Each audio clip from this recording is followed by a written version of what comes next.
Agora responde uma coisa pra mim. Se Paulo diz que as escrituras é artios do grego, isso é suficiente, plena para completar o momento da boa obra, se as escrituras já não é diz plena... que é suficiente. Me mostra na Bíblia que artios, abre aí 2 Timóteo tá aqui, ó. 3,16. Não diz que é o texto suficiente. grego diz que ela é artio, plena. Por que o que é pleno não precisa de uma muleta para ajudá-lo?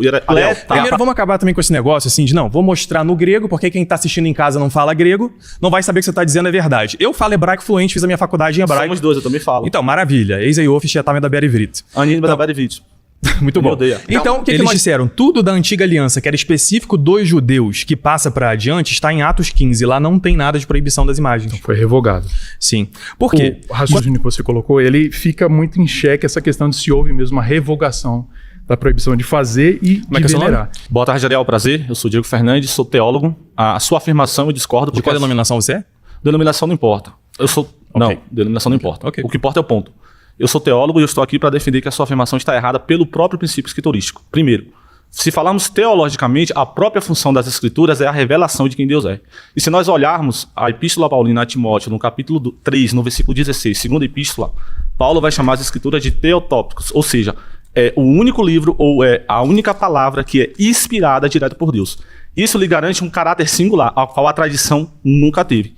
Você poderia, na sua fala, mostrar para nós, em algum momento, a tradição tendo esse caráter de inspiração. Eu acabei de mostrar agora, 2 Tessalonicenses 2,15. São Paulo diz para eles seguirem as tradições. E outra coisa, eu estou usando aqui, para não dizer que é a minha tradução, uma Bíblia protestante. A Bíblia Almeida corrigida e revisada. Ou seja, tradições que devem ser seguidas porque são ditas pelos apóstolos. O texto que você está referindo é o texto de 2 Tessalonicenses, capítulo 2, versículo 15. Sim. Esse texto ele referenda não tradições posteriores, tradições apostólicas que foi passada para uma comunidade específica que não tem um conceito de universal. Você pode apontar uma tradição universal no primeiro século. Você trouxe aqui 2 Timóteo, capítulo 3, versículo 16. E ele diz que toda escritura é útil para ensinar, argumentar e corrigir. Cadê a tradição? Ou seja, o que São Paulo escreve na carta aos Tessalonicenses não é só para a comunidade de Tessalônica, é para todos nós. E por que as mulheres na missa não usam véu, então? Porque Paulo fala para Coríntios que as mulheres usaram o véu. Isso é uma questão cultural. Então Paulo trabalha questões culturais. Outra coisa, o texto que você citou... Não, peraí, você está dizendo que ele seguia as tradições que ele ensinou, é uma questão cultural de Tessalônica? Ele trabalhou questões culturais, ele trabalhou com questões culturais em Coríntios. Por que as mulheres não usam véu na igreja católica? Essa é uma questão cultural? Porque não Essa é uma questão cultural? A carta aos Tessalonicenses é uma questão cultural. Eles estavam discutindo acerca de quando o nosso Senhor Jesus Cristo voltava. Era um problema teológico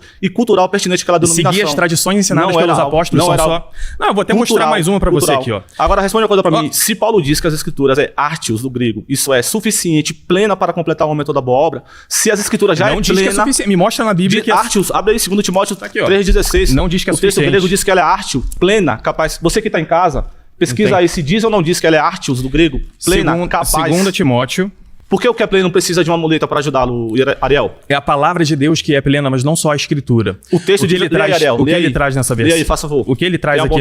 Vamos trazer. 2 Timóteo 3,16. 2 Timóteo 3,16. Toda escritura divinamente... Calma.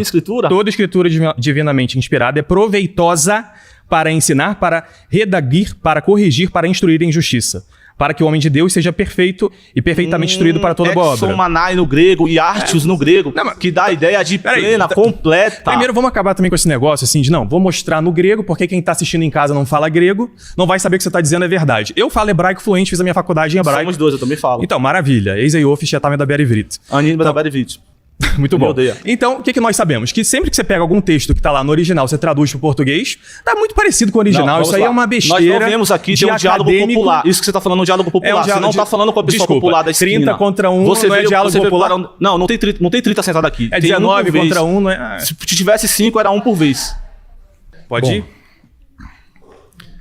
Vamos lá, cara. Eu acho que, na realidade, não pode fazer a imagem. Você é teólogo e apologeta, você vai saber teólogo eu não sou melhor do que eu, é um pouquinho do outro, né?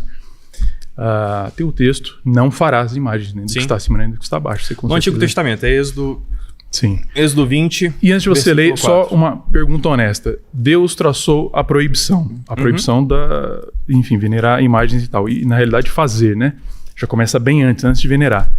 Eu não sei onde que ele revogou esse mandamento. Eu estava mostrando, inclusive, antes da gente cortar, né, em Atos 15, tudo que é específico dos judeus que precisava continuar adiante, os apóstolos ali decidiram. Por exemplo, decidiram que não era mais necessário fazer a circuncisão, certo? Ou comer carne de porco, ou guardar o sábado. Tudo isso não aparece ali. Eu me refiro especificamente ao mandamento. Então, eles disseram, tudo da antiga aliança que era específico dos judeus que passa para adiante está em Atos 15. Lá não tem nada de proibição das imagens. Então foi revogado. Sim. Por quê? Quando a gente vai para Êxodo 20, isso está na tradição oral. E lá, não aparece escrito, entendi. Então está na nossa tradição oral. Aí como a Igreja Católica está par e passo, né? A tradição e a escritura. Mas na prática, mas a escritura diz isso. Engole a escritura. Não, segundo a Tessalonicenses 2,15, seguir todas as tradições orais e escritas. É tradição, por exemplo, falando da questão de imagem, só para prosseguir no raciocínio. Eu gostei que você trouxe... Eu gostei que você trouxe Êxodo 20. Nesse sentido de imagens, por exemplo, uma modificação que teve muito recente... tem um... O que aconteceu? Uma notificação low battery. Teve uma modificação recente que Maria agora não é mais corredentora. Não é e assim. Aí, cara? Não é assim. O que a igreja... É ou não é mais corredentora? Mas o que a igreja em algum momento disse dogmaticamente que Maria é corredentora? Sim. Quando? Sim. Isso tá no... Não é nem questão de intercessão. Isso tá no catecismo. A igreja não diz que a Maria é corredentora no sentido de... Para quem tem dúvida, vai no conteúdo do Mocelin que vai estar lá.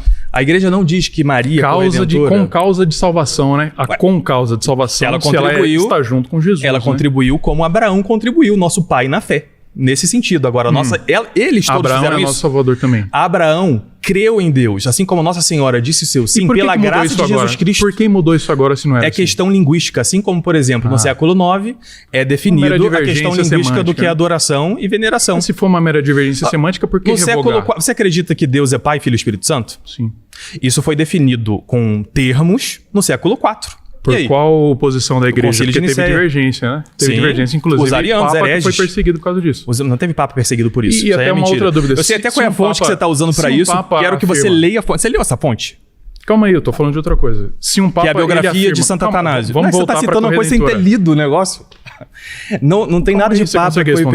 Não tem nada de Papa perseguido por arianismo. Eu não sou teólogo, já te falei. Afirma infalivelmente que Maria não é corredentora, mas antes afirmaram infalivelmente que ela é corredentora. Isso não foi definido nem infalivelmente antes, nem depois. O que a igreja sempre pregou é que Jesus Cristo é o nosso Salvador e nós somos cooperadores da graça de Deus. Nós cooperamos com Cristo. Como São Paulo diz em Colossenses, completo em minha carne aquilo que falta a paixão de Cristo.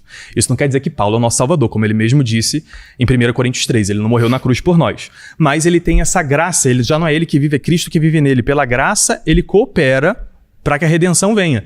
Mas isso não faz dele corredentor. A igreja, ela purifica a terminologia. Eu vou te dizer mais. Se os termos no futuro forem diferentes, a igreja pode voltar a usar esse termo. Mas sempre com o mesmo sentido. As palavras elas vão mudando ao longo dos séculos. E a gente precisa entender o que eles entendiam naquele tempo. Isso você não cai no ecumenismo. Não cai no ecumenismo? Como assim? A igreja se adaptar, o mundo ele não precisa se adaptar para caber dentro do que é a palavra de Deus. Fiz-me tudo para todos. A igreja ela pensa, a igreja tem que acompanhar a modernidade? A igreja tem que falar de um jeito que a pessoa consiga entender o evangelho. Mas aí é mudar o evangelho.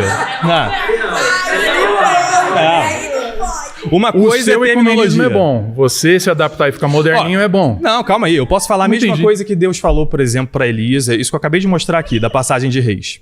Ele mostra que para encontrar Deus preciso de recolhimento. Isso não pode mudar. Agora, a palavra recolhimento nem existia nesse tempo, não existia português. Então as palavras vão mudando, mas o conceito é o mesmo. Isso é uma coisa bem fácil de entender. Né? O seu raciocínio que você colocou, ele fica muito em xeque essa questão de se houve mesmo uma revogação da proibição de fazer e de venerar. Inclusive, assim, não tem freio, porque, por exemplo, o último santo, salvo engano, foi o Carlo Acutis, né, que é o santo padroeiro da internet. Né? Como que seria uma oração para o santo da internet? Como que seria uma oração para ele? Porque ele recebe orações, né? É a mesma oração que a gente faz para qualquer outro santo e para Deus. A gente pede intercessão. A igreja demorou para canonizá-lo, então até então ele não poderia receber as nossas orações também. Em devoção privada, sim, mas você não tem certeza se ele está no céu. E ele ouve hoje as nossas orações. Unido em Cristo, sim. Entendi. Tá certo. Esse cara é bom, hein? Gostou do conteúdo? Qual sua opinião? Inscreva-se e deixe seu like para nos apoiar. Compartilhe. E obrigado por assistir. Até o próximo vídeo.